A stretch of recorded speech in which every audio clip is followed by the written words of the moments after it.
But first, a Hollywood legend. He was a killing machine in the ring opposite Sylvester Stallone in Rocky IV, and now he's saving the Russian president and his family in a gripping new hostage drama. It's called Command Performance. It's Dolph Lundgren.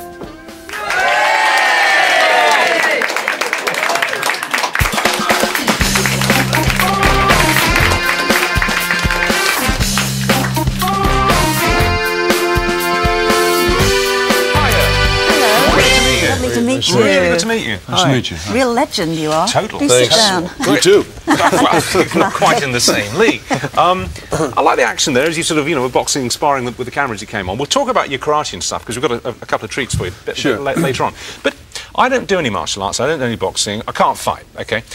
You can. You're a third down, aren't you? Black belt. Kyokushin, yeah. Does it make you feel, as you go through your life, your daily life, does it make you feel totally secure? Like basically, even if you get caught in a road rage incident or some idiot in the bar, it's going to be okay because you can handle yourself. Well, I suppose it would. I don't think that way. I don't, think of being in fights all the time, but... no, the background security. I guess in some way, I suppose, yeah. Well, in the States, everybody's got a gun, so it doesn't help much. But it keeps you in shape. Sorry, I've totally forgotten that, of course, yeah. You actually spend a lot of time over here now, don't you, as well as in Spain? Yeah, my wife and kids are in Spain now.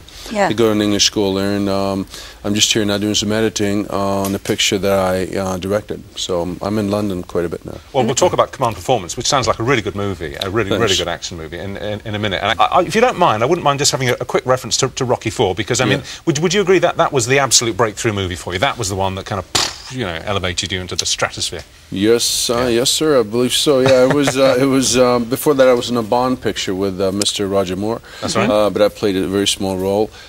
You blink, you miss me. I was on there for a few seconds. Met him, though, very nice man. Yeah. And he says he was the worst Bond of the lot. Did he? Yeah, he's very modest.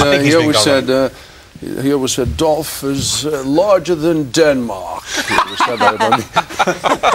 Anyway, to get back to your breakthrough role, which was Drago. Yes, Drago, this killing machine, almost robotic, which you played fantastically. I mean, you really did. You basically cut down all the natural humanity, which those who love you know seeps out of every pore, and became this absolute monster in the ring. Well, let's see you killing Sylvester Stallone, Rocky's best friend, and this is really where the story begins.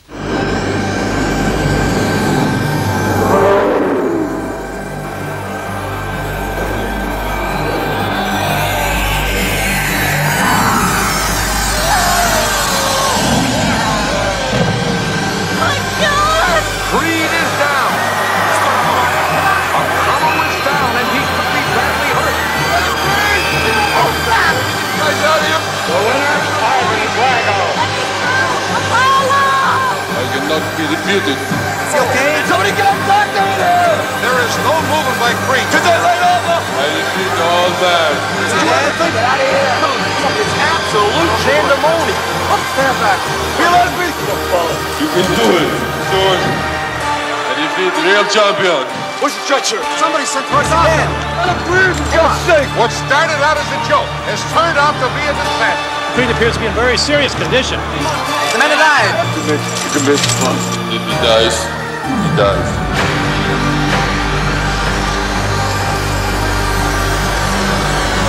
Joan Collins, the actress Joan Collins, she says that about her, because she's famously an awful lot older than her husband. Yes. She's about 30 years older. And whenever a journalist asks her about the age difference, she says, if he dies, he dies. She stole that from She nicked it from Dolph. from Stallone. He wrote it. Yes. You actually did yourself, the two of you, in the later scenes, when you got into the ring and were fighting, you actually did some quite serious damage to each other, didn't you? You were connecting. Well, you can't help but getting punched a few times, and like I used to be real smart before Stallone hit me in the head too many times. I used to have an engineering degree. Just you've still got it. Well, got a few brain cells left. No, it's tough. You get hit a little bit, but especially these shots to the head. There's these really close slow motion shots, and sort of towards the end of the day, one day, you just kind of line it up. you stand there, you kind of stiff arm the other person, take an aspirin and go home. That's the end of that day. So.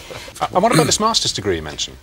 Well, then my dad was an engineer, a chemical engineer, and I wanted to follow in his footsteps, and I wanted to come to America, and the way to go, because I couldn't afford to go, was to get scholarships. So I did chemical engineering and did fairly well in that. You did very well. You got a master's degree, and you also got a Fulbright scholarship, didn't you? Which is big. It's a big deal, yeah. Yeah, it is a pretty big deal. That's what my parents said when I gave it up. I'm an actor. Like, what happened to the game? MIT, Something wrong with it? Because most Nobel Prize winners turn out to be Fulbright scholars. So you could have been a Nobel Prize winner. Yeah. Could have gone back to Sweden, met the king. And hey, there's still time. Yeah. Do you ever use the master's degree in that for anything? Well, my engineering skills, well, you know, now when I direct films, I have a little more technical knowledge, expertise. I mix really good drinks, by the way. But apart from that, Okay. Well, actually, talking about directing films, this is what you do now. You direct, produce, act in films, and your new one's called Command Performance. Yeah. Which you describe as like Die Hard at a rock concert. Yes, that's it. Well, tell us the plot. Yeah.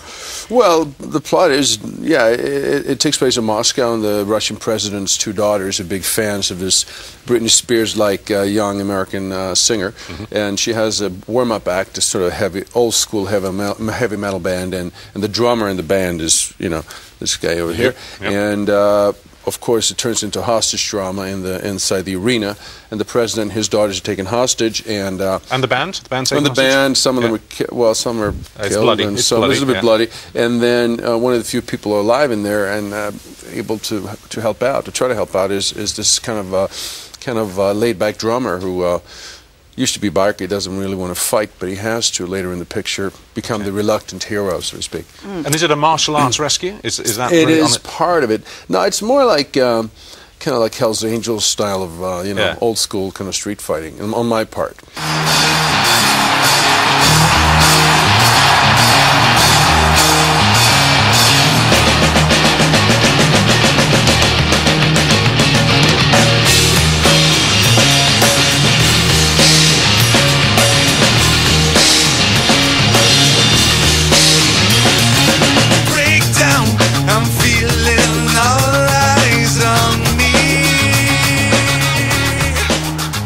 You like doing all your own stunts, don't you? And that includes the drumming. Yes, especially the drumming was fun.